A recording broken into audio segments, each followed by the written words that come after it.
তাহলে আমরা ডিএমডিপি বিষয়ে আমরা এখন জানবো। ডিএমডিপিটা হচ্ছে ডাটা মাইনাস এবং ডাটা প্লাস। এখন ডাটা মাইনাস ডাটা প্লাস এর কারণে কিন্তু আমাদের ফেক চার্জিং সমস্যাটা হয়। এখন প্রশ্ন হচ্ছে কেমনে হয়।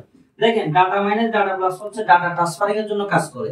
এগুলো চার্জিং আপনার যখন চার্জিং ইন করবেন তখন যদি এই লাইনগুলো শর্ট থাকে তখন আপনার মানে সিপিইউ বুঝতে পারবে না যে এখানে আমাদের চার্জিং এর জন্য লাগানো হয়েছে নাকি আপনাদের ডাটা ট্রান্সফারের জন্য লাগানো হয়েছে, এটা কোনো মানে সেন্স করবে না, যার কারণে গিয়ে আমাদের চার্জিংটা ফেক চার্জিং হয়ে যাবে। হ্যাঁ, এই জিনিসটা শর্টটা কিভাবে বুঝবেন এবং আপনি কিভাবে এই জিনিসটা মাপবেন, এখানে আমাদের দুটো টেস্ট পয়েন্ট দেওয়া হয়েছে।